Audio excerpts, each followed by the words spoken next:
Assalamualaikum warahmatullahi wabarakatuh. Waalaikumsalam warahmatullahi wabarakatuh. Bagi kita umat Islam, contoh ideal, figur sentral yang sepatutnya jadi idola tidak lain adalah junjungan kita Nabi besar Muhammad sallallahu alaihi wasallam. Beliau menjadi contoh dan panutan oleh karena kepribadiannya yang kompleks. Sejak dari seorang pemimpin negara yang adil, sampai kepada seorang jenderal yang gagah berani di medan perang, sampai kepada seorang diplomat yang ulung, pedagang yang jujur, suami yang bertanggung jawab, ayah yang penuh kasih sayang dengan anak-anaknya, dan di dalam keseluruhannya beliau merupakan uswatun hasanah. Termasuk dalam membina rumah tangga bahagia, contoh kita tidak lain adalah rumah tangga beliau. Bagaimana sih rumah tangga Nabi kita itu? Beliau berkata dalam dua kalimat yang singkat, tapi punya pengertian yang sangat luas dan dalam tentang rumah tangganya. Beliau mengatakan, baiti jannati, rumah tanggaku adalah sorga bagiku. Satu cerminan yang merupakan refleksi dari keadaan yang membawa kebahagiaan. Padahal sepanjang sejarah yang kita baca, rumah beliau kecil saja. Sarapan pagi pun cuma seteguk air zam-zam, sepotong roti, kadang-kadang sebutir kurma.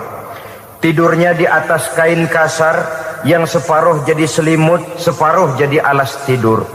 Tetapi di tengah kondisi yang semacam itu, beliau sanggup berkata, baiti jannati, rumah tanggaku adalah surga bagiku.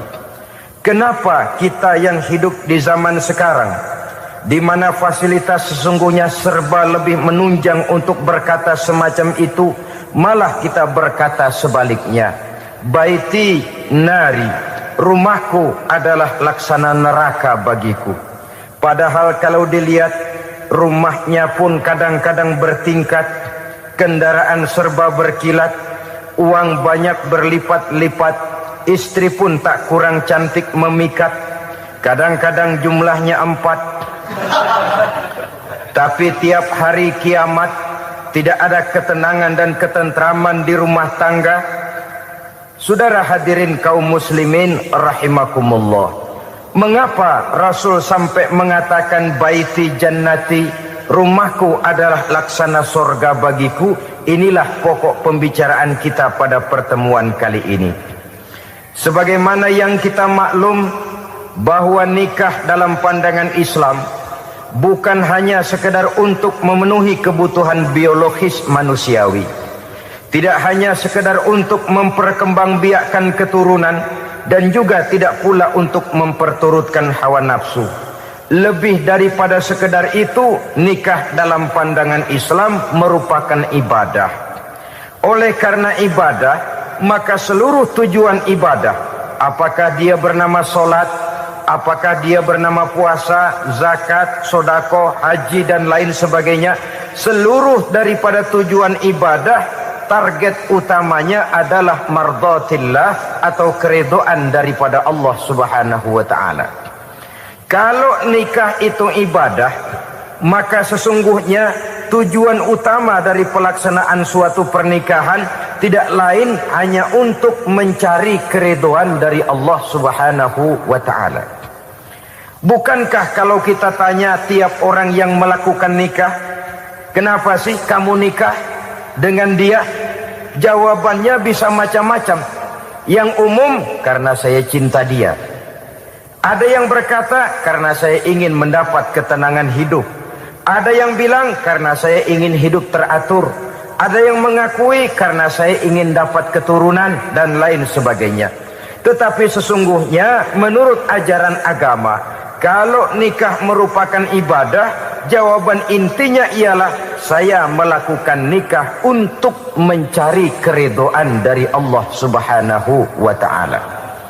Ini konsekuensinya kalau nikah merupakan bagian daripada ibadah. Rumah tangga yang didirikan atas dasar mencari keridhaan Allah maka akan diwarnai oleh nilai-nilai luhur daripada ajaran agama. Tanpa harta orang memang sulit untuk bahagia, tapi harta bukan jaminan orang lalu akan bahagia. Harta pada suatu saat akan berakhir, kecantikan akan berkurang, pangkat dan jabatan akan sampai kepada batasnya. Tetapi agama, keyakinan, nilai-nilai iman, itulah pegangan kita yang kekal dan abadi. Sebab itu dalam surah Ar-Rum ayat ke-21 Allah Subhanahu wa taala menjelaskan, "Wa min ayatihi an khalaqalakum min anfusikum azwajan litaskunu ilaiha wa ja'ala bainakum mawaddatan wa rahmah." Dan di antara tanda-tanda kebesaran Allah, dijadikannya bagimu istri-istrimu dari diri kamu sendiri, litaskunu ilaiha, agar kamu bisa hidup tenang bersamanya, wa ja'ala bainakum mawaddatan wa rahmah, dan dijadikannya di antara kamu rasa cinta dan kasih sayang. Umumnya pernikahan terjadi karena mawaddatan wa rahmah ini, cinta dan kasih sayang. Atas dua dasar itulah rumah tangga didirikan orang. Atas dasar itulah seorang laki-laki dan seorang perempuan memadu janji untuk membagi suka dan duka dalam hidup ini secara bersama-sama. Namun kalau kita renungi ayat ini, Allah tidak hanya menjadikan cinta, tapi Allah juga menjadikan kasih sayang. Apa bedanya cinta dan kasih sayang? Apa bedanya mawaddatan warahmah ini? Saudara, mawaddah yang artinya cinta, itu sasarannya biasanya adalah jasmani, kecenderungan biologis. Itu akan berakhir. Orang yang mendirikan rumah tangga cuma karena kecenderungan biologis, cuma karena rasa cinta semata-mata, cinta biasanya terkait kepada keindahan. Betul apa benar? Biasanya orang mudah jatuh cinta kepada sesuatu yang punya nilai keindahan.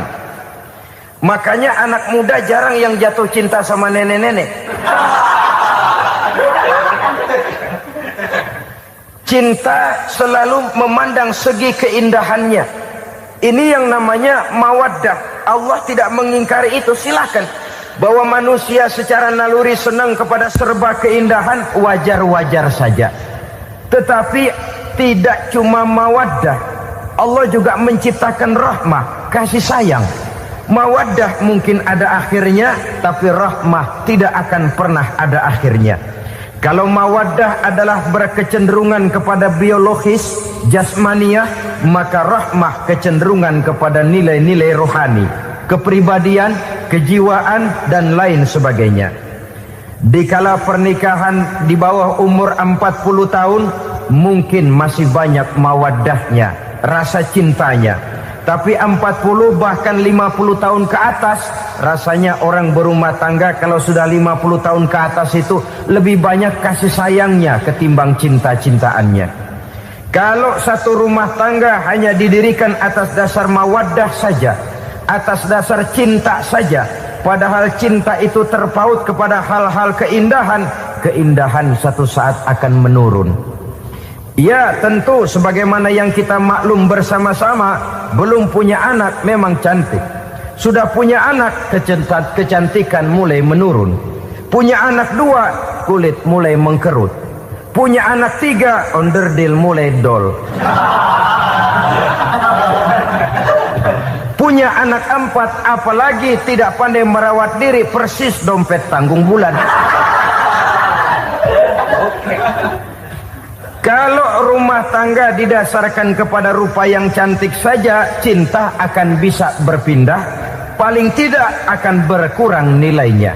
Sebab itu Allah tidak hanya menyediakan mawaddah warahmah, dijadikannya di hatimu itu tidak cuma sekedar cinta, tapi juga kasih sayang. Nah, kasih sayang inilah apabila berakar dan berurat dari nilai-nilai keagamaan yang akan menopang jalinan rumah tangga bahagia, mengukuhkan usaha untuk mencapai mardotillah atau keridoan daripada Allah Subhanahu wa ta'ala.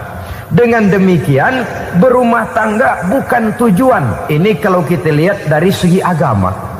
Berumah tangga cuma alat untuk mencapai mardhatillah, keridhaan daripada Allah.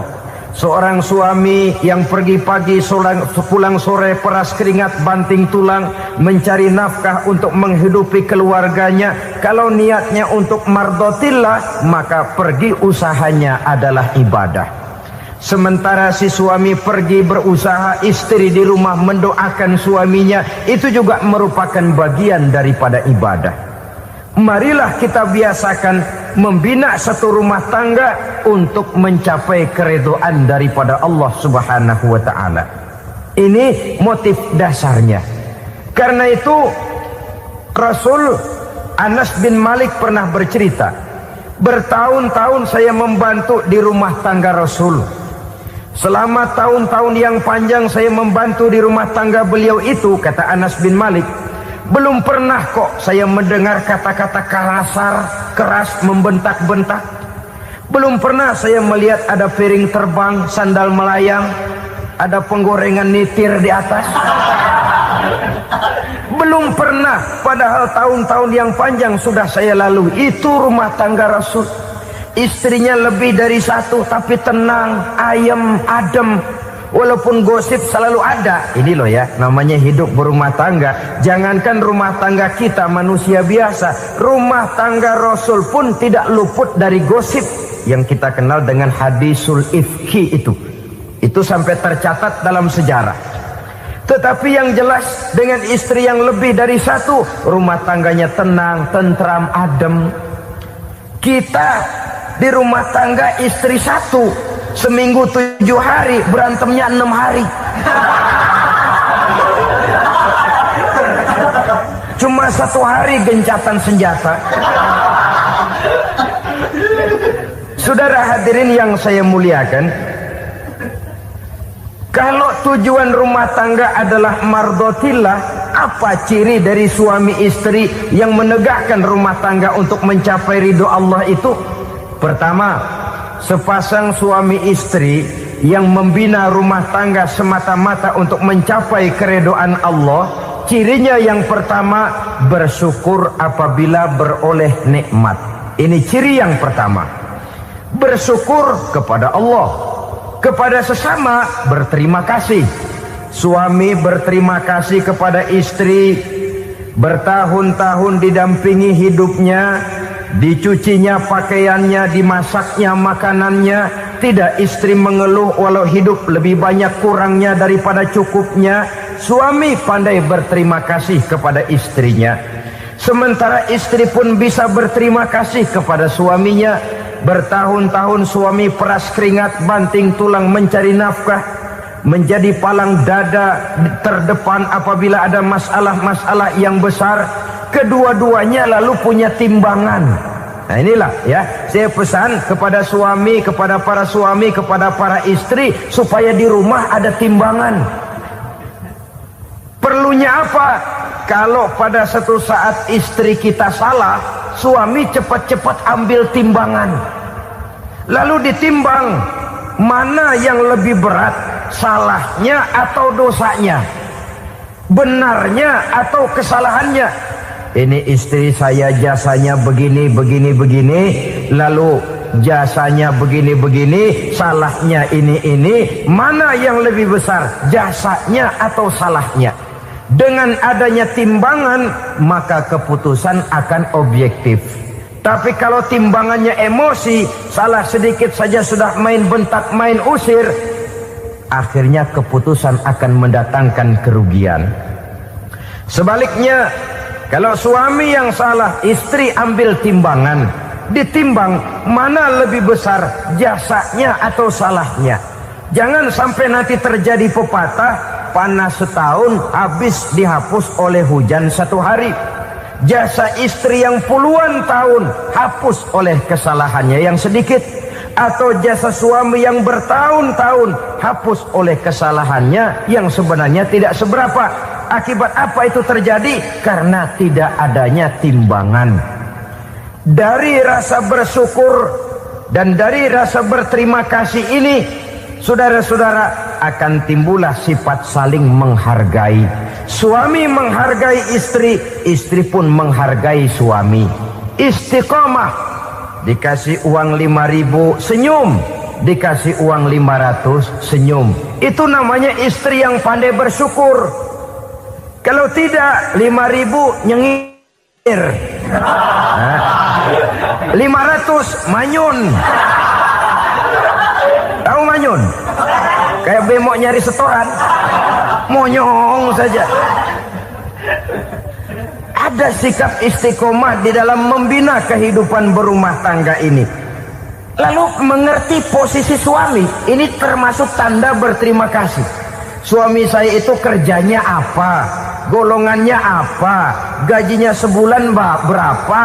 Atas dasar itu lalu istri menjadi istri yang tahu diri. Walaupun suami harus menyenangkan istri, istri pun hendaknya nimbang, tahu batas kemampuan suami. Kemauan mungkin tidak terbatas, tapi kemampuan sangat terbatas. Kalau suami pegawai kecil, ya mintalah yang kecil-kecil. Kalau suami pegawai rendah, mintalah yang sesuai dengan kemampuannya. Jangan suami gajinya cuma 50.000 sebulan, istri menuntut minta dibeliin gelang yang kayak pelek becak. Tentu sudah overacting namanya. Saudara hadirin yang saya muliakan, kunci awalnya bersyukur kepada Allah. Kalau sudah bisa berterima kasih kepada manusia, hati ini akan mudah bersyukur kepada Allah. Rumah tangga yang pandai bersyukur, berapapun kecilnya nikmat, bukan kecilnya yang dia lihat, tapi karunia Allah yang dinilai. Sehingga dari rasa berterima kasih kepada manusia akan timbullah rasa syukur kehadirat Allah Subhanahu wa ta'ala. Itu yang sering diistilahkan orang. Kalau dia punya mobil, dia berkata alhamdulillah kita punya mobil, tetangga kita cuman punya motor. Kalau dia punya motor, syukur kita punya motor, tetangga kita cuman punya sepeda, kemana-mana kekejek melulu. Kalau dia punya sepeda, alhamdulillah punya sepeda, tetangga kita sebelah nggak punya apa-apa, kemana jalan kaki saja.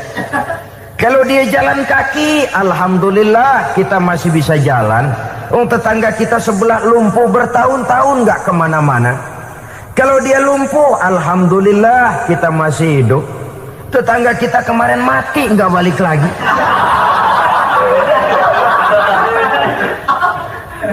Lalu akan timbul rasa syukur. Tapi kalau sudah lumpuh ngelihat yang bisa jalan ngelihat yang menaik sepeda, yang punya sepeda lihat yang punya motor lihat yang punya mobil lihat yang punya pesawat. Kapanlah kita ini pandai bersyukur? Sebab kesenangan seperti pelangi, tidak pernah di atas kepala kita, selalu kelihatannya di atas kepala orang lain. Sehingga kalau ngobrol orang sering bilang, lu sih enak lo gue lihat, gue keblangsak amat nih ya. Setiap orang ngomong kepada kita begitu nadanya. Kita yang dilihat enak, sementara kita melihat orang lain enak. Tukang tahu melihat tukang tempe enak, tukang tempe melihat tukang tuak enak, tukang tuak bilang tukang sirsak enak. Enak itu seperti pelangi. Namun kalau kita mau merenungi, tidak pernah Allah berhenti memberikan nikmat kepada kita. Sejak kita bangun tidur sampai kita tidur kembali, bahkan tidur itu sendiri, seluruhnya tidak pernah putus dari nikmat Allah. Bahagia ada di gubuk reot, bahagia ada di rumah mewah, bahagia ada di hati kopral, bahagia ada di hati jenderal, di gunung dan di kota, di hutan belantara dan di desa, di keheningan malam atau di keramaian siang. Kalau kita mau mencari, bahagia selalu ada. Tapi hati yang tidak pandai bersyukur, bagaimanapun banyak kebahagiaan yang meliputi hidupnya, dia tidak akan pernah pandai mensyukurinya. Maka berterima kasihlah kepada istri, berterima kasihlah kepada suami, bersyukurlah kehadirat Allah Subhanahu wa ta'ala. Saya sering mengatakan, sebaliknya seorang suami bagaimanapun kondisi istrinya, kalau itu memang jodohnya, beranilah berkata, istriku adalah Romeoku. Istriku adalah Julietku. Atau istriku adalah Sri Kandiku. Biarin pengkor ya pengkor, gak ada urusan. Mensyukuri. Kalau tidak mensyukuri, yang timbul lalu sesalan. Kalau sudah sesalan, mudah umpat mengumpat, caci mencaci dalam rumah tangga, lalu terjadilah kegaduhan. Ketenangan sulit kalau sudah tidak ada unsur saling menghargai itu. Lebih celaka lagi kalau sudah mengarah kepada penyesalan. Kata istrinya, bang, gue nyesel kawin sama lu. Suami digituin bikin gede kepalanya. Kalau lu nyesel apalagi gua, makin nyesel. Iya, coba pikir bertahun-tahun kita berumah tangga, memangnya abang bisa beliin apa sama saya? Itu juga gerobok kalau nggak ngeridit, bang. Kalau nggak ngeridit, memangnya kamu bayar kreditan pakai daun pisang? Saudara hadirin yang saya hormati, ini saya tekankan kepada ibu-ibu karena penyakit perempuan umumnya. Pernah Rasul itu pulang Isra Mi'raj cerita, saya pulang Isra Mi'raj diperlihatkan neraka. Neraka ya Rasul? Lalu bagaimana? Saya lihat kok isinya kebanyakan perempuan. Perempuan. Laki juga tidak sedikit. Cuma kebanyakan kok perempuan. Apa perempuan tidak sholat ya Rasul? Sholat. Tidak puasa? Puasa. Tidak ngaji? Rajinan dia sama suaminya. Tapi kenapa lebih banyak di sana? Rasul berkata, hunna yakfurnal ashir. Penyakit umum dari perempuan tidak pandai berterima kasih kepada suaminya. Ini rupanya penyakit umum dari tahun atu. Saudara hadirin yang saya muliakan, jadi rumah tangga yang didirikan atas dasar mencapai ridho Allah, maka kelihatan dari pasangan suami istri menjadi orang yang pandai bersyukur terhadap nikmat. Bukankah dalam surah Ibrahim ayat 7 Allah berjanji, la in syakartum la azidannakum wa la in kafartum inna azabi lasyadid. Kalau kamu pandai bersyukur, aku tambah nikmatku. Kalau kamu ingkar, tidak mau bersyukur, azabku itu hebat dan pedih. Rumah tangga yang suami istrinya tidak bersyukur disiksa oleh perasaannya sendiri. Tetangganya dapat nikmat, dia yang meriang. Tetangganya dapat kesenangan, dia yang sakit hati. Dia tidak melihat nikmat yang diberikan kepadanya. Nikmat yang orang lain punya aja yang diincar. Nikmat orang lain aja dihitung-hitung. Tangga kita, saya baru habis beli yang sebelah belilir habis beli kukusan. Cuma sekedar kukusan saja. Orang lain beli apa-apa jadi bahan diskusi di rumahnya. Orang lain saja yang diusut. Timbul dendam kesumatnya, timbul hasutnya. Dia tidak bersyukur dengan nikmat yang ada dalam rumah tangganya. Isi rumah tangga semacam itu disiksa oleh perasaan hasutnya sendiri. Jauh dari kebahagiaan, kering hatinya, miskin jiwanya, merana batinnya. Kalau sudah ke sana, jauhlah rumah tangga dari pantulan sinar kebahagiaan. Saudara-saudara, kita lihat rumah tangga Rasul. Dari rumah yang kecil, dari tempat tidur yang sarapnya kain kasar, separuh jadi selimut lagi, keluar ucapan baiti jannati. Kenapa? Beliau orang yang pandai bersyukur kepada Allah, bisa berterima kasih kepada istri-istrinya, dan istrinya pun pandai berterima kasih kepada Rasul dan bersyukur kehadirat Allah Subhanahu wa ta'ala. Maka nikmat lalu bertambah. Makin kita syukuri nikmat, makin tambah itu. La azidannakum, janji Allah, pasti aku tambah nikmatku kepadamu jikalau kamu pandai mensyukurinya. Tapi kalau kamu ingkar, tidak pandai bersyukur, awas, nikmat bisa berubah menjadi azab kalau kita tidak pandai-pandai mensyukurinya. Jadi cirinya yang pertama, rumah tangga bahagia itu apabila suami istri pandai bersyukur terhadap nikmat yang diberikan oleh Allah Subhanahu wa ta'ala. Satu. Cirinya yang kedua, rumah tangga yang berdasarkan untuk mardhatillah, mencapai keridhaan Allah, sabar apabila mendapat cobaan. Namanya orang berumah tangga itu persis berlayar di lautan. Suami istri adalah dua orang yang memegang kemudi. Kalau berlayar ombak tenang, angin bertiup sepoi-sepoi basah, lalu bila malam datang bulan bersinar, bintang gemintang gemerlapan, berlayar memang nikmat. Tapi satu saat angin puting beliung bertiup, gelombang menggunung, halilintar menyambar, kemudian petir berkilat. Kalau pada saat itu suami mau ngalor, istri mau ngidul, alamat perahu patah di tengah jalan, kandas di lautan sebelum sampai ke pantai yang akan ditujunya. Oleh karenanya perlu kekompakan. Maka sejak awal seharusnya dalam akan membina rumah tangga yang bahagia, itu lebih baik bicara yang pahit-pahit saja, supaya terjadi kesamaan langkah apabila menghadapi kesulitan dan cobaan, sabar apabila mendapat cobaan. Rumah tangga seperti kapal di lautan tadi tidak akan sunyi dari hantaman gelombang, tidak akan sepi dari tiupan angin topan, dari kilatan petir, dari sambaran halilintar. Baik suami, baik istri harus sabar menghadapi kesulitan. Kadang kesulitan dari segi ekonomi, kadang kesulitan dari segi mengarahkan dan mendidik anak-anak, kadang kesulitan karena banyak orang yang hasut dengan kita, kadang kesulitan berbagai macamlah yang menyebabkan kesulitan. Rumah tangga yang bertujuan mencapai ridho Allah sabar menghadapi segala macam kesulitan.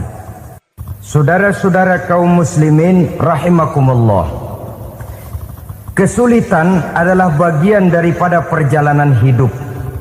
Siapa orangnya yang tidak pernah menemukan kesulitan dalam kehidupan? Rasanya hampir tidak ada. Dan memang kesulitan bukan untuk ditakuti. Kesulitan justru untuk diatasi, dicarikan jalan keluarnya. Begitulah suami istri yang bertujuan mencari ridho Allah. Manakala suami berada dalam kesulitan, istri mencarikan jalan keluar atau berusaha memberikan jalan keluar. Sebaliknya, manakala istri dalam kesulitan, suami bisa mencarikan jalan keluarnya. Sabar dalam menghadapi segala macam kesulitan. Dalam surah Luqman ayat 17, Allah Subhanahu wa taala berfirman, "Wasbir 'ala ma asabak. Inna dzalika min azmil umur." Dan bersabarlah terhadap apapun yang menimpa kamu. Bersabarlah terhadap segala kesulitan yang kamu hadapi, karena sesungguhnya yang demikian itu merupakan sebagian dari perkara-perkara yang telah ditetapkan oleh Allah Subhanahu wa taala. Saudara-saudara kaum muslimin yang berbahagia, kunci sabar sesungguhnya terletak pada keyakinan bahwa segala sesuatu berasal dari Allah dan segalanya akan kembali kepada Allah Subhanahu wa taala. Rumah tangga yang sabar di dalam menghadapi kesulitan-kesulitan biasanya akan lebih mudah mencari jalan keluar. Tapi kalau sedikit kesulitan datang, kita tertimpa oleh kepanikan, oleh kegelisahan, dan oleh ketakutan yang tidak beralasan, maka kesulitan itu bukan saja tidak dapat diatasi, malah rasanya akan menjadi semakin besar di dalam kehidupan kita. Tidak ada rumah tangga yang tidak pernah berhadapan dengan kesulitan, bagaimanapun besarnya rumah tangga itu. Itulah sebabnya kita memerlukan orang lain. Hidup berumah tangga itu seperti orang punya mata. Kalau mata kita kelilipan, kalau mata orang lain kelilipan, gampang kita tiup. Tapi kalau mata kita sendiri yang kena kelilipan, tentu kita memerlukan orang lain untuk meniupnya. Oleh karenanya, suami istri harus saling mencarikan jalan keluarnya. Walaupun kerjanya berbeda, suaminya pergi mencari nafkah, istrinya berdoa di rumah. Kalau perlu melakukan sholat duha, mendoakan agar usaha suaminya dimudahkan, dan begitu selanjutnya. Sehingga dengan adanya kebersamaan, walaupun tidak selalu bersama-sama, maka masing-masing melaksanakan tugas dengan tenang dan merasa yang satu berbuat untuk kepentingan yang lain. Inilah cirinya yang kedua, sabar bila mendapat dan berhadapan dengan segala macam kesulitan. Kadang orang mendapat kesulitan itu berkeluh kesah. Bukan berkeluh kesah tapi mencari jalan keluar dan mengambil hikmah yang ada di dalamnya apa. Karena bukan kemudahan, kesulitan yang membuat orang dewasa. Bukan kemudahan, tapi kesulitan yang membuat orang berpikir, dinamis, kreatif. Kalau seluruh jalan yang kita tempuh mudah saja, gampang saja, rasanya monoton kita ini. Kehilangan dinamika dalam perjuangan. Kesulitan yang membuat orang matang, kesulitan yang menempa kepribadian untuk lebih dewasa menghadapi bahtera kehidupan, membuat pandangan makin arif, wawasan makin luas, dan analisa semakin tajam. Sama saja dalam hidup. Sesungguhnya pujian sering menjadi racun, dan caci maki kalau kita tanggapi secara positif sering membuat kita makin dewasa. Jarang orang berpikir kalau dipuji, tapi baru dia merenung dan mencari diri setelah dicaci maki dan dikritik habis-habisan. Walaupun watak umum manusia senang dipuji, marah kalau dicaci maki. Biasanya kalau ketemu cewek cakep kita bilang, kamu cakep deh. Dia paling bilang, ah abang bisa aja. Walaupun dia bilang, ah abang bisa aja, hidungnya mah tetap mekar. Seneng kalau dipuji, itu kecenderungan manusia. Marah kalau dicaci maki, marah kalau dikritik. Tapi sesungguhnya pujian sering jadi racun, caci maki sering jadi obat. Orang takut minum obat karena pahitnya, padahal efeknya itu akan lebih memberikan kesehatan kepadanya. Orang takut menghadapi kritik, orang takut dan tidak ingin dicaci maki, padahal itulah yang sesungguhnya menjadi cambuk kalau tidak dia salah tanggap, menjadi sugesti yang mendorong dia lebih maju lagi. Karena memang bukan pujian, tapi caci maki dan kritik yang membuat kita makin berpikir tajam. Jadi rumah tangga yang berhadapan dengan kesulitan demi kesulitan, biasanya kalau ditanggapi dengan sabar akan makin mengokohkan fondasi rumah tangga itu sendiri. Tapi kalau kesulitan dihadapi dengan tidak sabar, lalu mencari jalan pintas, kesulitan ekonomi, kebetulan istrinya cakep, istrinya disuruh ngojek. Dah lu ngojek aja deh, gue nungguin setoran dah. Suami tapak di rumah. Saudara hadirin yang saya muliakan, buat sepintas memang mendatangkan materi itu, mengatasi kesulitan ekonomi. Tapi apakah bahagia? Walaupun rumah bisa jadi besar, perabotan bisa serba lebih lengkap dan ada, tapi apakah semuanya mendatangkan bahagia? Sementara suami kehilangan rasa cemburunya, dan dalam agama itu disebut dayus. Dayus, suami yang tidak punya rasa cemburu kepada istrinya. Dan orang dayus kayak begitu haram mendapat bau sorga. Bau sorga saja tidak dapat, apalagi masuk ke dalamnya. Ya tapi juga jangan lantas mentang-mentang harus cemburu sama istri, overacting. Suaminya nawar sayuran, laki pulang ngomel, lu pacaran ya sama tukang sayur. Itu juga over, saudara-saudara. Kesulitan ekonomi diatasi dengan sabar. Sabar dalam arti berusaha dengan tidak mengambil jalan pintas, berusaha tetap berada di jalan yang diridhoi oleh Allah. Ini yang jadi problema ini rumah tangga sekarang ini, kesulitan ekonomi, di mana lapangan kerja sulit, di mana persaingan hidup tajam, sedangkan kita hidup ingin seperti orang lain. Kita mudah gelap mata, mudah picik pandangan, mudah sulit pertimbangan, lalu mengambil jalan pintas. Kadang menjual akidah, menjual keimanan. Kebetulan penderingan kering, ada yang nawarin beras 3 liter sama Supermi 2 bungkus. Hari Minggu diajak ke gereja mau. Itu iman kena beras 3 liter telap. Kesulitan ekonomi, saudara-saudara. Sehingga Imam Ali pernah berkata, kadal fakru ayyakuna kufran. Kemiskinan memang mudah membawa orang kepada kekafiran, kepada perbuatan-perbuatan yang bisa mengundang kekafiran. Oleh karena itu dalam tamsil lain beliau berkata, kalau ada ular dan ada kemiskinan, kemiskinan yang saya getok lebih dulu, kemiskinan yang saya bunuh lebih dahulu. Karena kemiskinan mudah membawa orang kepada kekufuran. Bagaimanapun sulitnya ekonomi yang dihadapi dalam rumah tangga, percayalah suatu saat jalan keluarnya mesti ada. Mesti ada. Jangan sampai mengambil jalan pintas yang membuat kita keluar dari jalan yang ditinjau dari segi kemasyarakatan pun mendatangkan aib, ditinjau dari kehormatan berkeluarga pun mendatangkan nista, ditinjau dari segi ekonomi pun barangkali tidak akan mendatangkan kelimpahan materi. Jalan pintas pada umumnya saudara-saudara hanya memberikan kenikmatan yang sekejap. Dan apalah itu artinya kalau harus mengorbankan kesenangan yang abadi dan kekal. Kadang-kadang mengorbankan anaknya sendiri, anaknya dikomersilkan. Pokoknya siapa yang nyamper lu berangkat aja dah. Asal pulang nenteng pisang sama jeruk sebongsang, orang tua udah anteng aja udah. Saudara hadirin yang saya muliakan, setiap kita selalu berhadapan dengan kesulitan.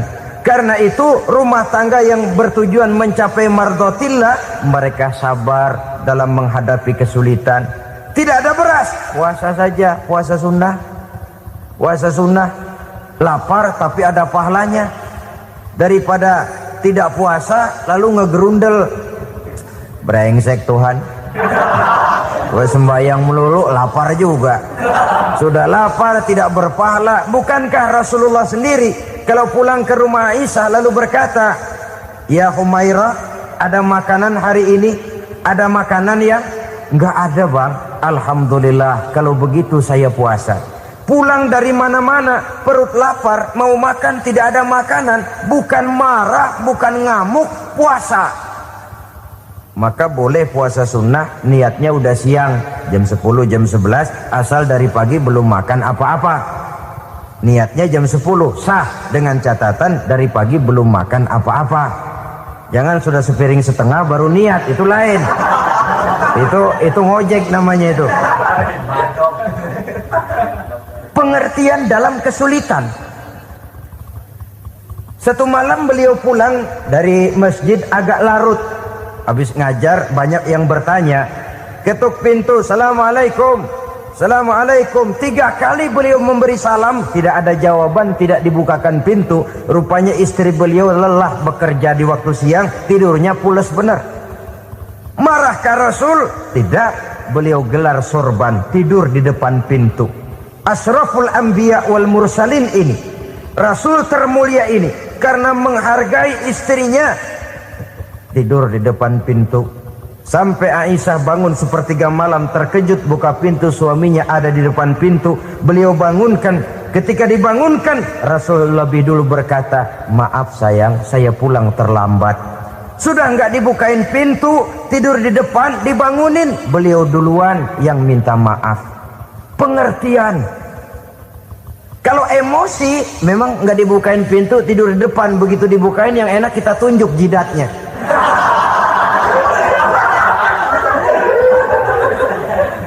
Saudara hadirin yang saya muliakan, kesulitan di dalam kehidupan merupakan bagian daripada kehidupan. Bukan untuk ditakuti, tapi untuk diatasi. Bukan untuk dihindarkan, tapi dicarikan jalan keluarnya. Hadapilah kesulitan dengan baik sangka kepada Allah, dengan lapang dada, dan dengan tetap bersabar menghadapinya. Kenapa? Karena tujuan kita mendirikan rumah tangga, mencapai ridho Allah. Kalau anak kita perjualbelikan, kalau istri kita komersilkan, kalau akidah kita jual untuk mempertahankan rumah tangga, bukankah makin jauh saja rumah tangga itu dari ridho Allah? Ini tujuan utamanya. Yang ketiga, rumah tangga yang bertujuan mardhatillah itu, suami istri yang merupakan fondasi di rumah tangga, suami sebagai pemimpin, istri sebagai pembina, selalu musyawarah dalam menyelesaikan persoalan. Walaupun istri ditakdirkan sebagai pemimpin dan suami sebagai pemimpin dan istri yang dipimpin, tapi agama menganjurkan musyawarah. Jangan mentang-mentang istri nyari duit, suami nyari duit, lalu menteleng. Segalanya mau diktator, segalanya mau sendiri. Rumah tangga yang bertujuan mencapai ridho Allah selalu didirikan atas dasar musyawarah. Sehingga apabila sesuatu itu dihasilkan dari suasana musyawarah, tidak akan melahirkan penyesalan di belakang hari. Kalau tidak, berjalan menurut seleranya masing-masing, belakangan timbul penyesalan, akhirnya main salah menyalahkan. Kalau sudah saling salah menyalahkan, itu artinya sudah saling mengungkit kekurangan masing-masing. Akibatnya tidak ada lagi saling menghargai. Jadi dengan demikian musyawarah di dalam menyelesaikan persoalan. Menghadapi kesulitan ekonomi, musyawarah. Menghadapi kenakalan anak, musyawarah. Akan membeli ini dan itu, sebaiknya juga musyawarah. Kalau merupakan hasil musyawarah, maka saudara-saudara hasilnya pun akan dihadapi oleh bersama. Enak rasakan bersama, tidak enak rasakan bersama. Kenapa? Tadinya musyawarahnya bersama-sama juga. Lah kalau hasil sendirian, giliran enak mungkin yang satu mau ikut, giliran tidak enak yang satu nuding. Gua kata juga apa? Kan begitu akibatnya kalau tidak berdasarkan musyawarah lebih dahulu. Maka insya Allah hasil musyawarah ini setidaknya tidak akan mendatangkan sesalan di belakang hari nantinya. Saudara-saudara kaum muslimin rahimakumullah, ciri yang keempat, sepasang suami istri yang bertujuan mencapai ridho Allah dalam upaya mencapai rumah tangga bahagia itu tawakal apabila mempunyai rencana. Tawakal berserah diri kepada Allah, bukan berserah diri dalam artian mutlak yang mengarah kepada fatalism atau predestination. Kita sering mengartikan tawakal secara salah. Belum apa-apa sudah menyerahkan diri kepada Allah. Emang semuanya terjadi menurut maunya Allah dah, gak usah ngapa-ngapain, bagaimana Tuhan aja dah. Lapar juga nggak usah makan, kalau takdirnya kenyang pan kenyang. Ya udah lapar terus kita. Makan dulu, perkara nanti kenyang apa tidak, itu baru tawakal. Kalau sakit ke dokter, soal sembuh atau tidak, baru tawakal. Artinya usaha itu ada. Setelah suami berusaha, istri berusaha, selebihnya tawakal. Apa perlunya tawakal? Apabila berhasil tidak lupa daratan, apabila berhasil tidak lupa diri, apabila gagal tidak putus asa. Sehingga dengan demikian dari tawakal ini lahirlah pondasi yang kokoh membina rumah tangga yang bahagia dalam upaya mencapai keridhaan daripada Allah Subhanahu wa taala. Apapun yang kita laksanakan di rumah tangga, tujuan intinya tetap untuk mencapai keridhaan Allah. Beli kendaraan untuk mencapai ridho Allah, lalu dipakai ngaji, dipakai ke masjid dan sebagainya. Beli peralatan rumah tangga untuk mencapai ridho Allah. Mendidik anak untuk mencapai ridho Allah. Membantu keluarga untuk mencapai ridho Allah. Dan begitu selanjutnya. Tawakal apabila mempunyai rencana. Kemudian cirinya yang kelima, suami istri yang bertujuan mencapai ridho Allah selalu mempererat silaturahmi.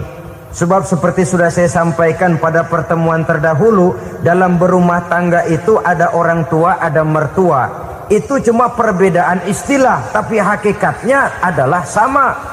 Jangan karena perbedaan istilah lalu menyebabkan kita berbeda sikap. Kalau sudah berbeda sikap, tentu akan melahirkan perasaan yang tidak simpatik. Sebaiknya suami istri kalau sudah berumah tangga, jadikanlah orang tua tempat cerita yang enak saja. Yang tidak enak, telan berdua. Yang pahit, rasakan berdua. Kesusahan dan kesulitan, atasi berdua. Giliran enak, ngomong sama orang tua. Giliran senang, cerita sama mertua. Sekarang kan kita balik. Kalau lagi senang duitnya banyak, anteng di rumah, kalem aja. Tapi Tapi lalu waktu susah, waktu susah, cerita kepada orang tuanya, cerita kepada mertuanya. Lalu kapan kita mau menyenangkan orang tua? Sudahlah, mereka susah mendidik kita di waktu kecil, membesarkan kita, melakukan segala macam pengorbanan. Demi setelah kita berumah tangga, kesulitan rumah tangga kita tumpahkan juga kepada mereka. Pererat silaturahmi dan usahakan agar seluruh keluarga hanya menjadi tempat kita cerita yang enak-enak saja. Istilah sehari-harinya, kalau di rumah kita makan sama sayur bayam, keluar rumah diem, malah seluitan. Tetangga tanya, lu makan kayaknya enak banget apa sih? Daging ayam.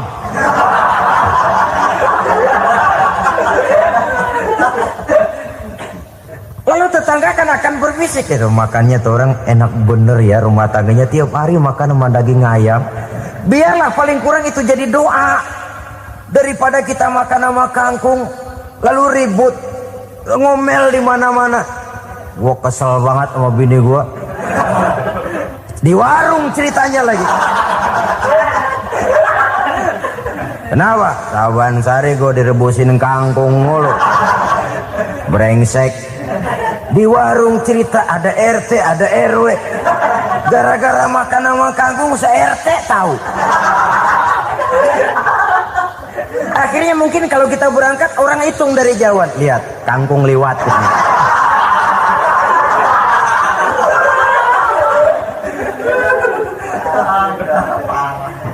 Bisa menjaga yang disebut security informasi, rahasia rumah tangga. Bahkan pernah saya berikan contoh karena ingin menghargai. Suami beliin kain batik buat istrinya. Istri tahu begitu sepintas, nih kain jelek nih. Tapi karena mau menyenangkan suaminya, dia bohong. Bagaimana bu, kain yang bapak beliin? Aduh bagus bener pak, bagus sekali itu kain. Warnanya pak emang yang model begitu tuh. Tetangga kita mana ada yang pakai kain begitu pak? Ya emang nggak ada, jelek. Menghargai. Sebab kalau waktu itu si istri jujur, yang timbul sakit hati suami. Bagaimana bu kain yang saya beliin? Goblok lo. Kain begitu dibeliin di pasar juga banyak 1.400, campur odol lagi. Sudahlah, suami punya niat baik, sampai rumah digoblok-goblokin, tidak ada lagi rasa saling menghargainya.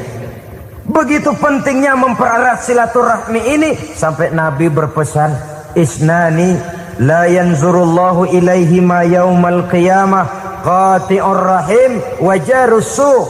Ada dua golongan manusia yang di akhirat nanti tidak akan dilihat oleh Allah, tidak akan diopeni oleh Allah, didiemin aja.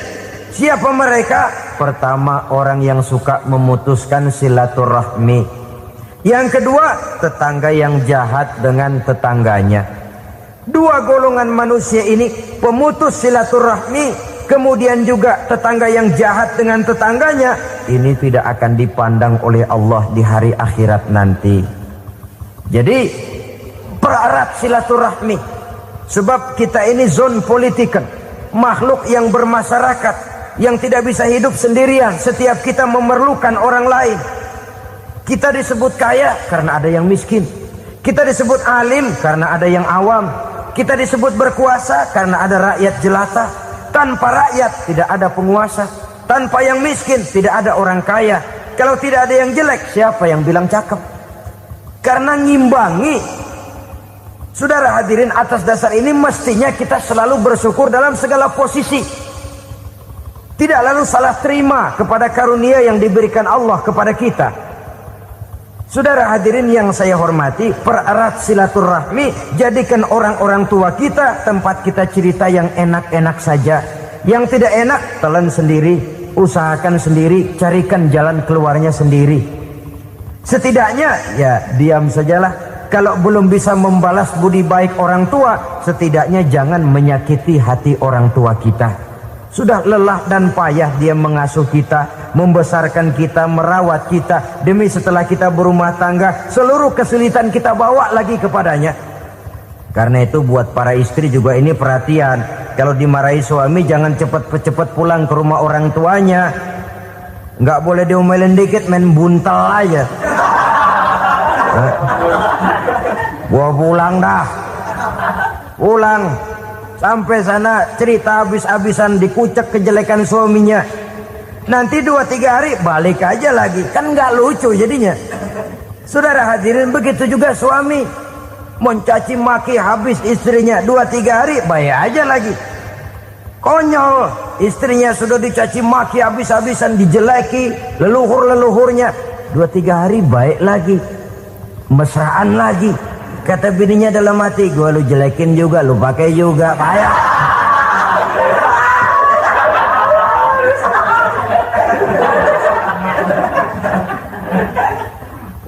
Saudara hadirin yang saya muliakan, itulah sebabnya pada awal tadi saya katakan perlunya kita mempunyai timbangan baik sebagai suami maupun sebagai istri. Nah, dari mempererat silaturahmi ini akan terjalin rasa kekeluargaan. Maka tradisi arisan keluarga itu bagus sesungguhnya untuk mempererat silaturahmi. Cuma celakanya bukan silaturahmi yang jadi tujuan, arisannya itu yang jadi tujuan. Akibatnya apa? Kalau belum narik mah semangat banget datang dah. Begitu udah narik aja udahan. Itu celakanya. Akhirnya silaturahminya jadi nomor 2, arisan semata-mata yang menjadi tujuan. Sesungguhnya itu bagus untuk mempererat silaturahmi. Karena kalau kita dengan kita sesama saudara sudah tidak saling mau mengenal, bagaimana dengan anak-anak kita? Bagaimana dengan cucu-cucu kita? 2-3 generasi yang akan datang tentu akan lebih saling tidak mengenal lagi. Baiklah ya, yang keenam, suami istri yang bertujuan untuk mencapai keridhaan Allah itu selalu berusaha tolong menolong di dalam kebajikan. Sebab Allah pesankan itu di dalam Al-Maidah ayat 6, wa ta'awanu 'alal birri wat taqwa wa la ta'awanu 'alal itsmi wal 'udwan. Bertolong-tolonganlah kamu di dalam kebaikan, di dalam bertakwa kepada Allah. Jangan bertolong-tolongan di dalam maksiat, di dalam dosa, dan di dalam usaha yang menimbulkan permusuhan. Kalau suami marah kepada seseorang, istri jangan ngipasin. Oh bang, yang begitu mah dibayain tuman. Udah habisin aja dah. Anak-anaknya marahin sekalian. Ngipasin. Istri kesel sama tetangganya, suami ngipasin. Emang tuh tetangga kita, hahu. Habis orang dikipasin. Ta'awanu 'alal birri wat taqwa, bertolong-tolonganlah di dalam kebaikan. Istri malas ngaji, suami mendorong, memberikan sugesti. Suami malas berusaha, istri memberikan sugesti. Saling tolong menolong di dalam kebaikan dan takwa, dan jangan tolong menolong dalam dosa dan permusuhan. Kata suami, Bu, daripada kita melarat terus hidup, kita piara tuyul yuk. Kata istrinya, nah ini sudah menyimpang bang. Bersabarlah, bagaimanapun insya Allah kita tidak akan mati kelaparan. Piara tuyul itu nanti jadi pindah akidah, merusak iman, berteman dengan setan. Apalah artinya kekayaan dan kesenangan sebentar kalau harus mengorbankan kekayaan dan kesenangan yang abadi. Ini sudah alal ismi wal udwan, sesuatu yang mengandung dosa. Saudara hadirin yang saya hormati, kemudian yang keenam, berbaik sangka. Baik suami maupun istri sama-sama saling berbaik sangka. Suami melepas istri, istri melepas suami dengan hati yang ikhlas. Suami meninggalkan istri di rumah dengan jiwa yang bersih dan rasa yang aman. Ada rasa baik sangka, dan ini modal dasar. Kalau sudah dilandasi oleh buruk sangka, tentu yang lahir nanti adalah perasaan-perasaan yang tidak baik. Akibatnya sangat tidak menguntungkan. Inilah beberapa ciri dari rumah tangga yang didirikan atas dasar mardotillah, mencapai keridhaan dari Allah. Nanti akan menyusul tujuan berikutnya, diantaranya mendapat keturunan, Di antaranya lagi mendatangkan gairah untuk lebih berusaha mencari rezeki karena sudah merasa punya tanggung jawab berupa anak dan istri.